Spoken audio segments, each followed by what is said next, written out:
Happy Wednesday, everybody, and welcome into the Gramlich and McLean podcast presented by Ingles. And we are doing this show from the pink seats, Mac. Can we say that? I don't want to take shout our guy's out to name. The pink seats. But I that's love this Louisville, shirt, by the way. baby. Very comfortable. Very comfortable. Mac wears that shirt all the time, and Mac appreciates those guys. Went on their Sure. podcast. But we're talking Louisville today, Mac. We have, you call him a werewolf in our episode. I get into his hair care routine, which is something that I think the world wants to know. But Yes. Tell us about who we have on today, Mac. Come on, KG. Well, werewolves have great hair, so they have to take care of it. And Ashton Gillotte here joining us is no exception. And I thought that was very informative. I'm going to take what he said and try to apply it and wonder if there's some regrowth process too that can help me out here. But no, Ashton was amazing. It was super fun to talk to him. We were doing it on some type of phone. I assume an iPhone. There was a couple of mishaps. You might hear a couple. Most popular person in the world. The entire interview. But Ashton Gillotte was great. It does happen. I mean, when you're that popular, I understand. Super fun interview. Dove into a lot of different things with the Cards. Maybe even a little bit of preview. Nobody get mad. We're looking at the little bit of the Wildcats. But overall, obviously focused on the task at hand because a big matchup versus the Hurricanes. We wanted to talk to this guy and see the team's thoughts and where they are. So before we get into that, let's hear a message from our friends over at Ingles, and then we'll hear from our guy, Ashton.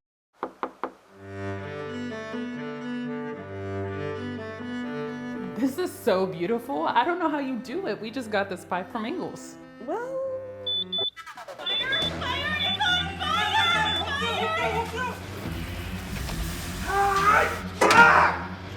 All right, move it or lose it, people! Get the cranberry sauce! We manage. Happy Thanksgiving from Ingles. Ashton Gillotte, man, I've been waiting on this one. I'm super excited to talk to you, my man. You've been on an absolute tear this season. Just want to kind of start there and ask you, how's it been? What is it feeling like? You guys are ranked. I'm sure the rankings come out. You're going to be in the top 10. It's an amazing season so far. No, it's been great. Especially to crack the top 10. That's something we've been waiting on. Obviously, we put in the work this season. We're trying to put on full display what we have. I think we've been doing that, so it's nice to get that kind of recognition. But at the end of the day, the season's not over. We got bigger goals to accomplish. Mac, it was like the Nick Saban rat poison. They heard you talking about the top 10, and the camera had just to launch the flew phone, out of the way. That was perfect. Ashton, you're one of those guys that it's kind of rare in today's game where you started your career at Louisville and you put in the work at Louisville and now you're doing big things at Louisville. And you also went through a coaching change and decided to stay. So what is it about Louisville that made you want to stay and continue to put everything into this program? Well, I've never been one of those people to kind of switch up. If I pick someone up and I pray about it, I'm gonna put my full support behind it.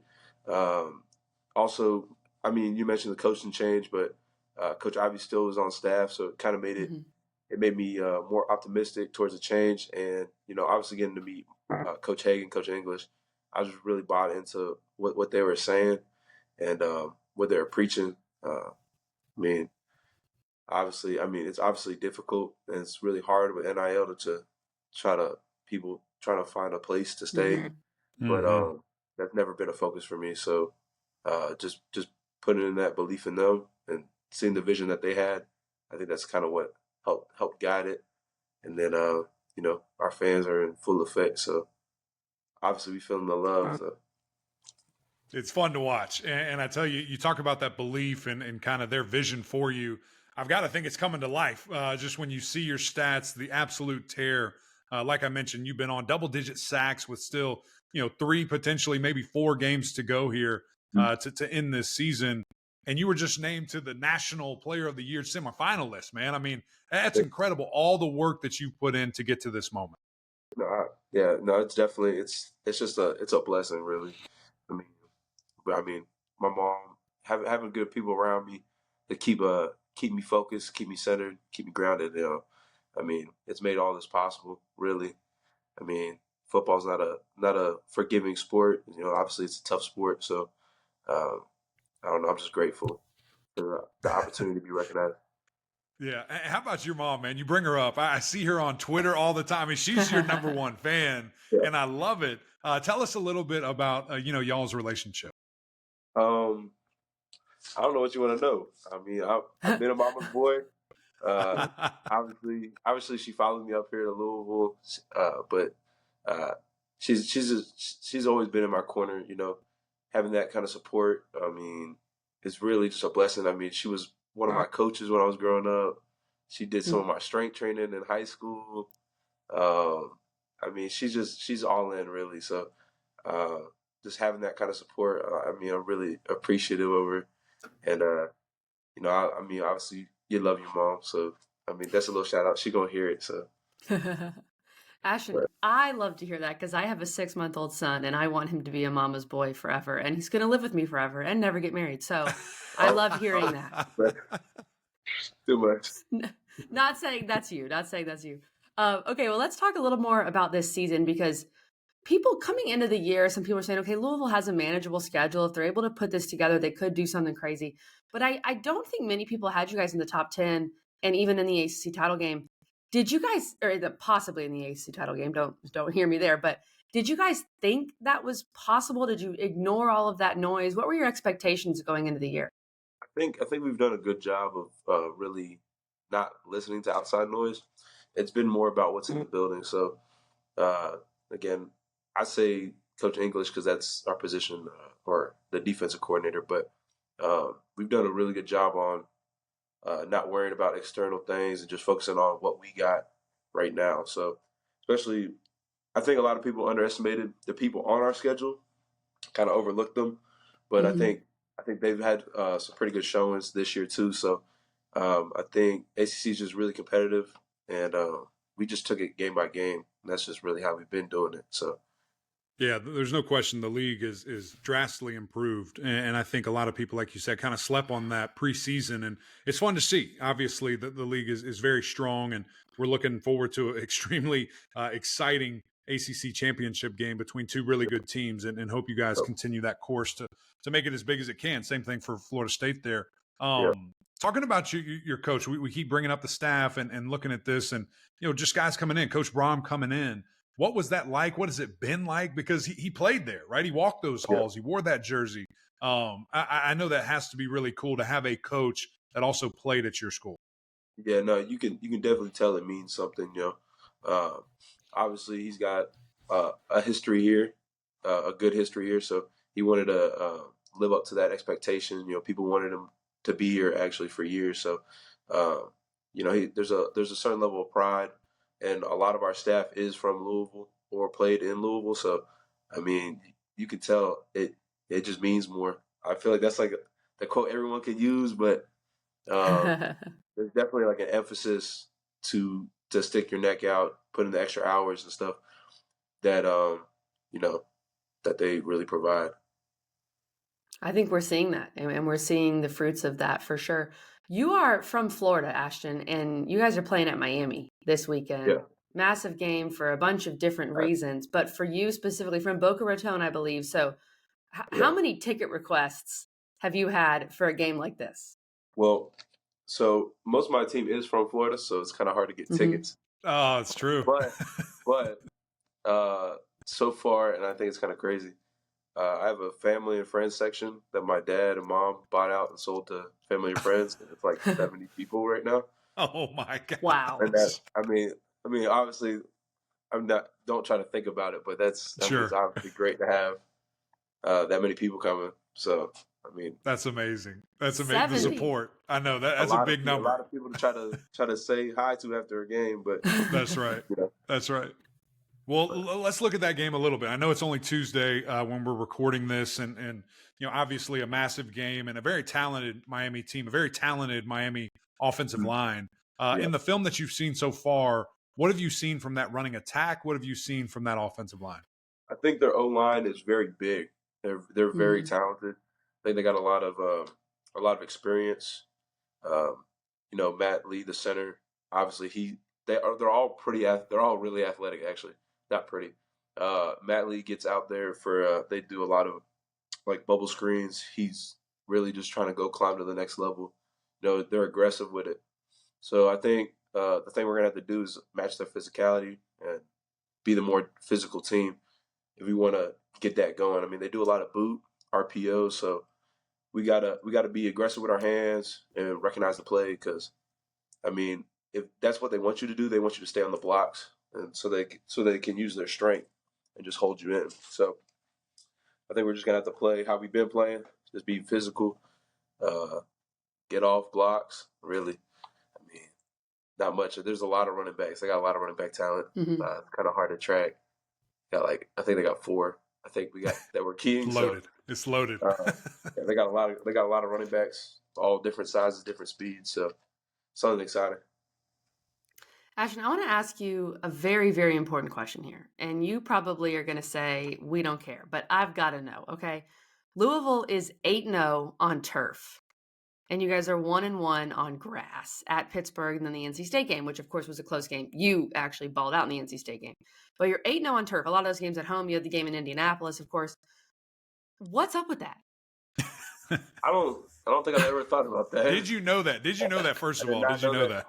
I did not know that. That's new to me. But I really think nah, I can't even say that. But I think, Mac said he likes turf. Mac said he felt faster on turf. I love playing on turf. I feel fast, man. I feel like you feel faster on turf, but grass is definitely softer on your Sure. And I think you can relate to that because, I mean, no question. Man, it'd be rough sometimes on the turf. Falling, getting burned up and all that. That kind of answers my question that if you didn't even know about it, it's not that big of a deal. Because this game at Miami is played on grass.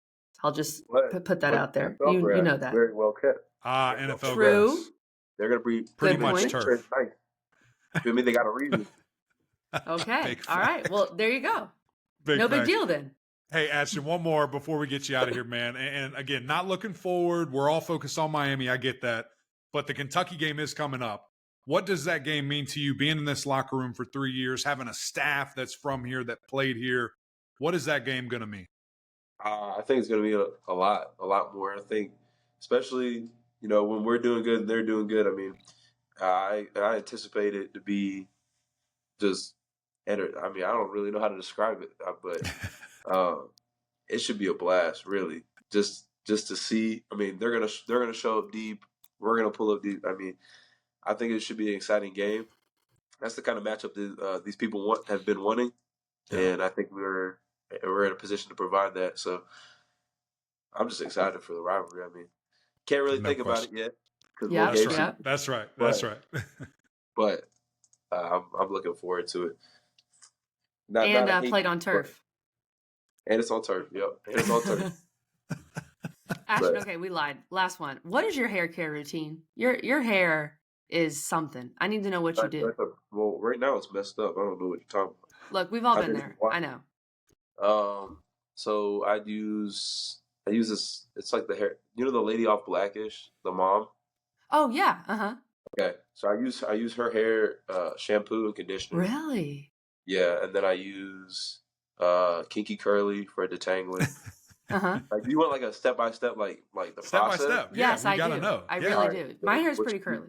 So what I do is I do the shampoo, get it through, wash it out. Then I use the detangler. Then I take my hands because I ain't got no comb, so I do a hand comb through my hair to get it all thick. Right. Then you put the conditioner in. Let that sit for like 10 minutes. Do whatever you want in the shower. Who cares? Then once you're done with that, you wash it out. Then you grab. I use a Jamaican castor oil, so I take that, put it in my hair, let it sit, because that can stay in all day. Put it in, and then if you want to, you can add a little like Kinky Curly, like curl product. You put a little bit in it, you scrunch your hair, and then I just put it up for the. You're good. You're good. And then in a bun. Would you say bun? You put it in a little bun. That or you get like a little towel and you wrap it up. But I mean, that's whatever. Do that. Yeah. Do you guys I'm gonna take this. I'm gonna take this and apply this to myself. Yeah, I'm gonna try that. Matt's taking notes. Yeah, you might have to pull out the derma roller. You know what I'm saying? Hey, you know what time it is. You might have to pull out the derma roller. Ashton, at the bottom of a pile, has anyone grabbed your hair, been really rude about it? No, I only had someone grab my hair in my first game because I had it down. So now, that's why my hair stays behind my head now. I put it in a pony because people used to grab it. Like he would grab it, Like, I'm gonna go grab whatever they can. So, I mean, I haven't had it happen too often since, but there you that was go. like Whatever it takes. Whatever it takes. When you got a werewolf standing across from you, you got to do what you got to do. So, anyway, Ash, man, this was so much fun. I appreciate you. Excited to see y'all the rest of the way, and hopefully see you in Charlotte in a couple weeks. Yes, sir. Appreciate you. Thank you.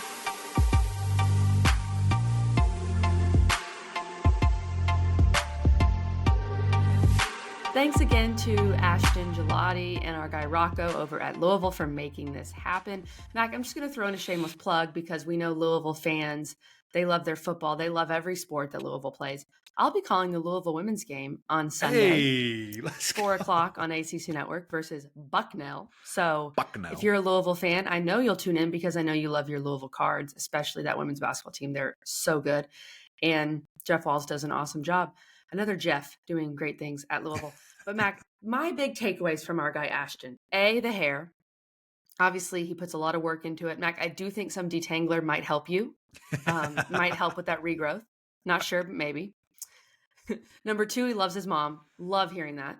Straight up mama's boy. That's what I hope for in my son. Number 3, did not know about the turf and did not care. That is so funny to me, Mac.